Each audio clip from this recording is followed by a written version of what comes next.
Hello दोस्तों, नमस्कार। गायत्री विद्या मंदिर उच्च माध्यमिक विद्यालय सांसौर ऑनलाइन क्लासेज में आपका स्वागत है। साथ ही हमारा यूट्यूब चैनल सब्सक्राइब करें, बेल आइकन का बटन दबाना ना भूलें।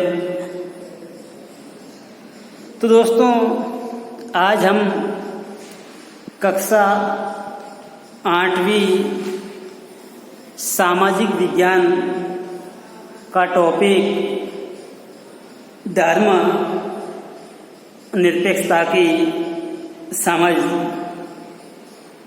पढ़ रहे हैं। कल भी अपन ने पढ़ा था भारतीय धर्म निरपेक्षता क्या है। उसमें हमने कुछ उदाहरणों के बारे में भी समझने की कोशिश की थी। एक सरकारी स्कूल में धार्मिक त्योहार नहीं मनाना, दूसरा सिख समुदाय द्वारा पगड़ी पहनने पर हेलमेट के लिए बाध्य नहीं करना। इन बारे में हमने कल जिक्र किया था। आज हम जो हमने संविधान के अनुसार जो धर्मनिरपेक्ष राज्य अपने उद्देश्यों को साकार करने के लिए कुछ बातों को ध्यान में रखते हैं, उनमें से एक बात हमने पढ़ी थी कि राज्य के कुछ लोग अपने ही धर्म के अन्य सदस्यों को न दबाए। तो देखिए, इसमें यह कहा गया है कि एक ही धर्म के लोग, जो ऊंची जाति वाले हिंदू, अपने ही धर्म के अन्य सदस्य, जो अपन कह सकते हैं निचली जाति वाले हिंदू, को दबाते हैं। लेकिन ये संविधान में प्रावधान है कि ऊंची जाति वाले निम्न जाति के लोगों को न दबाए या दबाने से रोकते हैं। तो देखिए दोस्तों, धर्म के नाम पर अलग थलग करने व भेदभाव को रोकने के लिए भारतीय संविधान ने छुआछूत पर पाबंदी लगाई, रोक लगाई गई। लेकिन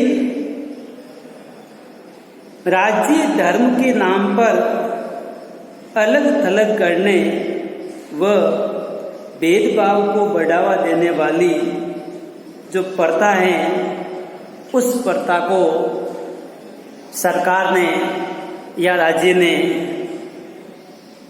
खत्म कर दी। तो देखिए, उस प्रथा को खत्म करने के लिए राज्य सरकार ने धर्म में हस्तक्षेप किया, दखलबाजी की।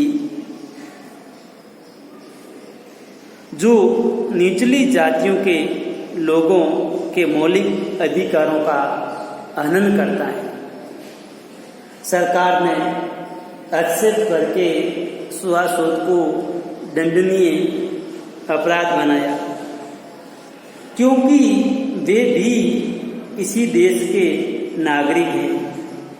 इस प्रकार माता पिता की संपत्ति में बराबर हिस्से का अधिकार का सम्मान करने के लिए राज्य को समुदायों के धर्म पर आधारित निजी कानूनों में भी हस्तक्षेप करना पड़ सकता है। तो दोस्तों देखिए, जो अलग अलग धर्मों के माँ बाप की जो संपत्ति है, उन संपत्ति का जो अधिकार है वो अलग अलग है। लेकिन कभी कभार राज्य को भी हस्तक्षेप करना पड़ता है, मामले को सुलझाना पड़ता है। तो देखिए, जो ये राज्य हमने 2 उदाहरण पढ़े हैं, संपत्ति में राज्य हस्तक्षेप करता है। इसके अलावा जो सुआसुत, जो निम्न जातियों के साथ भेदभाव किया, क्योंकि वो उसका नेचर किंग या अपन कह सकते हैं प्राकृतिक या मूलभूत उनका अधिकार था, उस अधिकारों का हनन हुआ है। तो देखिए, राज्य का हस्तक्षेप न केवल धर्म में दखलबाजी करना, बल्कि सहायता के रूप में भी हो सकता है। तो देखिए दोस्तों, भारतीय संविधान धार्मिक समुदायों को अपने स्कूल कॉलेज खोलने का अधिकार देता है। गैर प्राथमिकता के आधार पर राज्य से उन्हें सीमित सहायता भी मिलती है।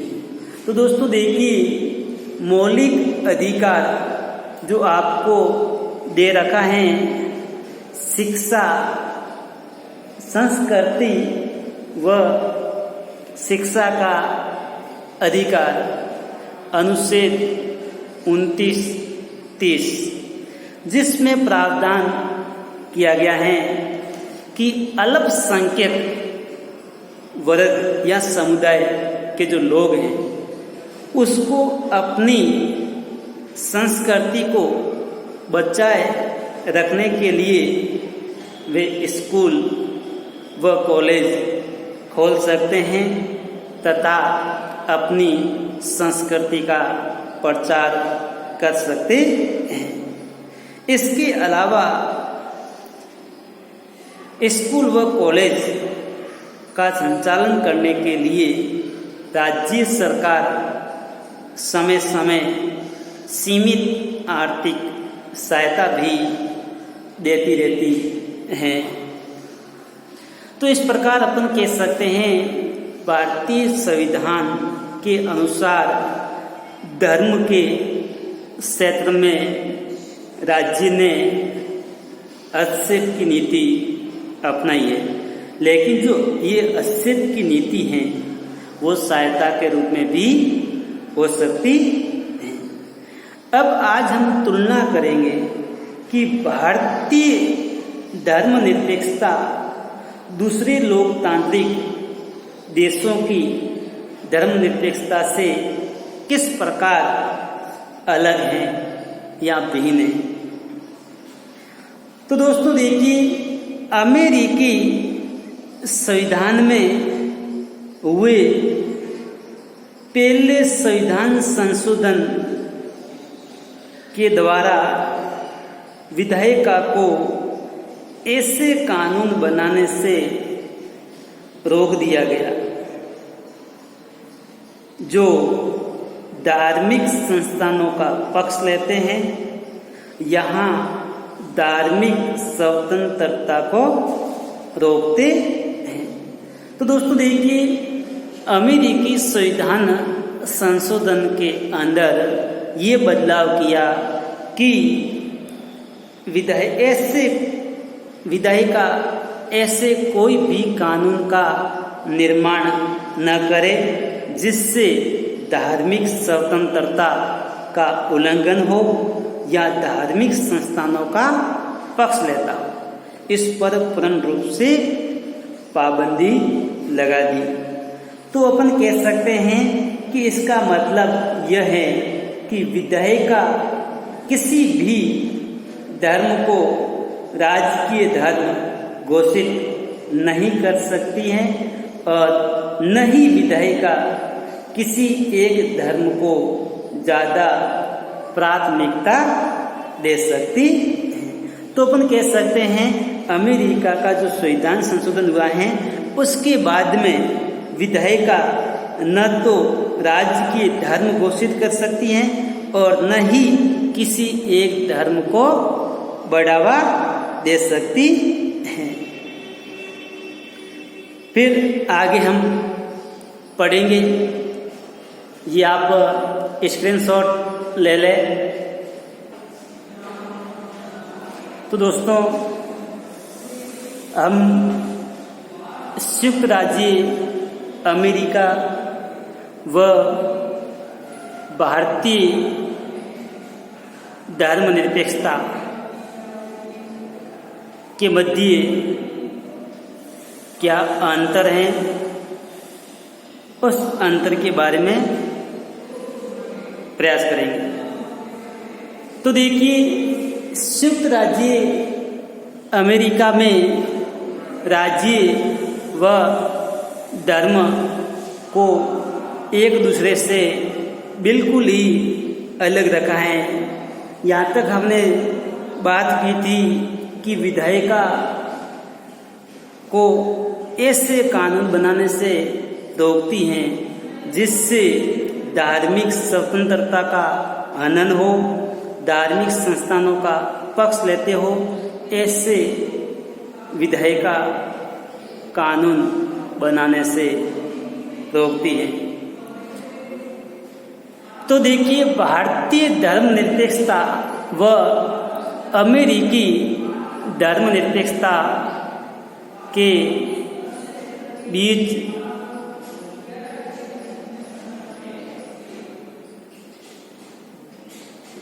एक महत्वपूर्ण अंतर है कि भारतीय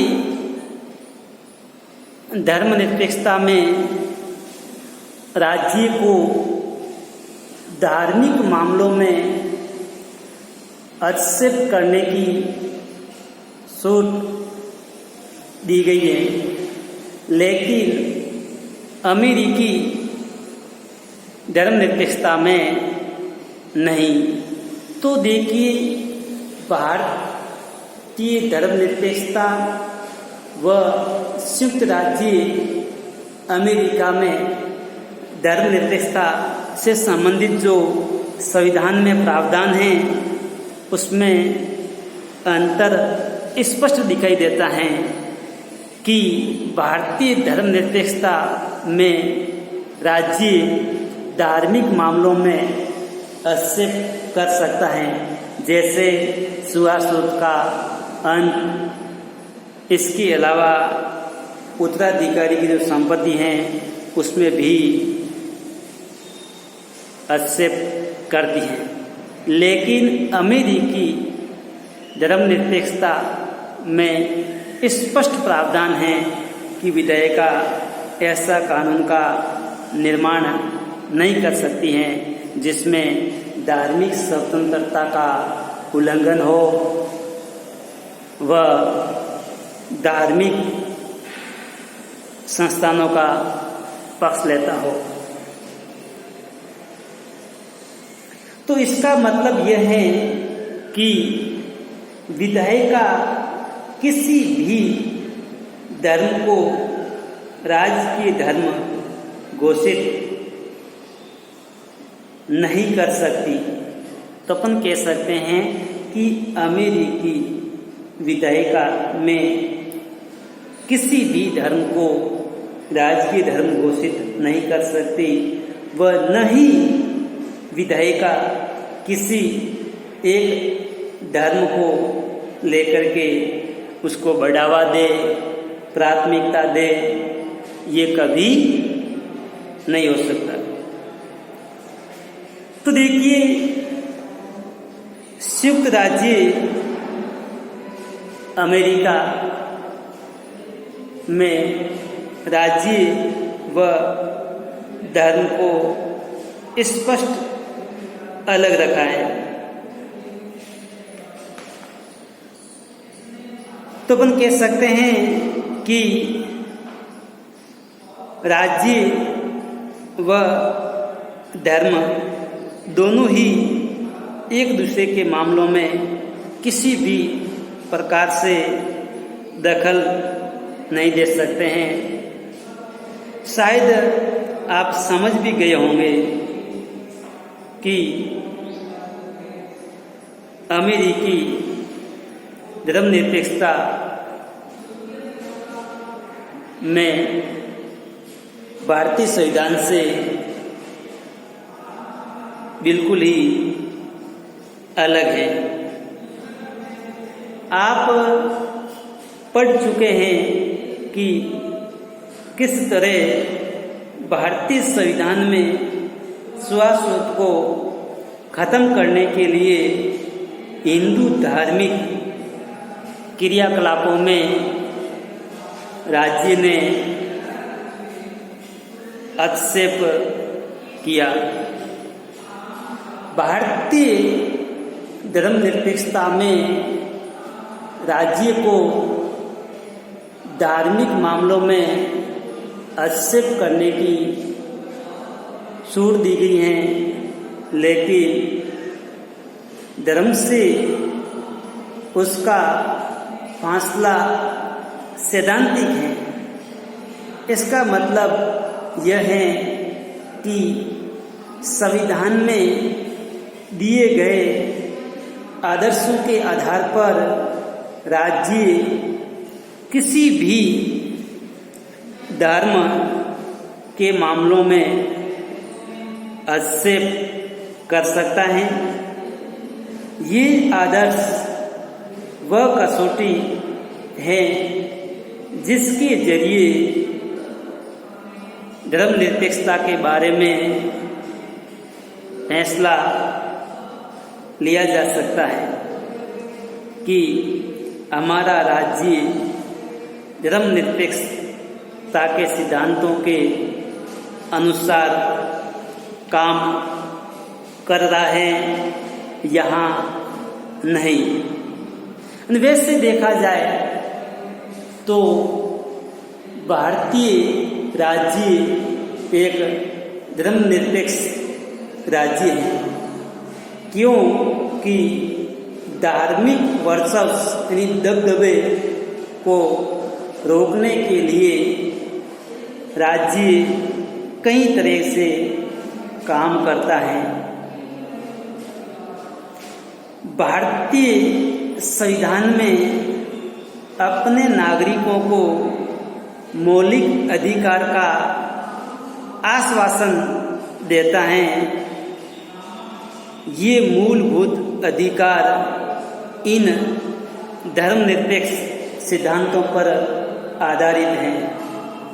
तो देखिए, भारतीय संविधान नागरिकों के जो मौलिक अधिकार हैं उस मौलिक अधिकारों में आश्वासन देता है कि मूलभूत अधिकार धर्मनिरपेक्ष सिद्धांतों पर आधारित हैं, लेकिन इसका ये मतलब नहीं है कि भारतीय समाज में इन अधिकारों का उल्लंघन बंद हो गया है, बल्कि वास्तव में ऐसे उल्लंघनों की वजह से ही हमारे सामने संवैधानिक व्यवस्था की आवश्यकता हुई व इस प्रकार के जो उल्लंघन हैं उस उल्लंघन को रोका जा सके। इसी तरह के अधिकारों के होने का ज्ञान हमें इन अधिकारों के उल्लंघन के प्रति संवेदनशील या एक्टिव भी बन कह सकते हैं बनाता है।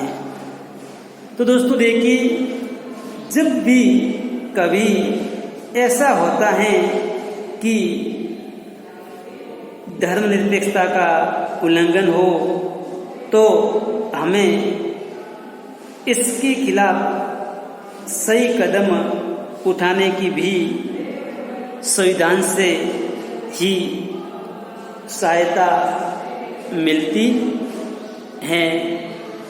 तो इस प्रकार हमने धर्म निरपेक्षता की समझ पाठ का अध्ययन किया, समझने की कोशिश की कि धर्म निरपेक्ष क्या है। तो देखिए, धर्म तो प्रत्येक लोग अपने अलग अलग धार्मिक समुदायों में निवास करते हैं।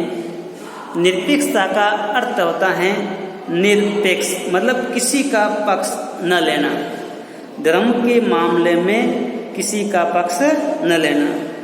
संविधान के अनुसार सभी धर्म समान हैं। भारतीय संविधान किसी भी धर्म का पक्ष नहीं लेता है, इसीलिए भारत को एक धर्मनिरपेक्ष राज्य कहा गया है। धन्यवाद।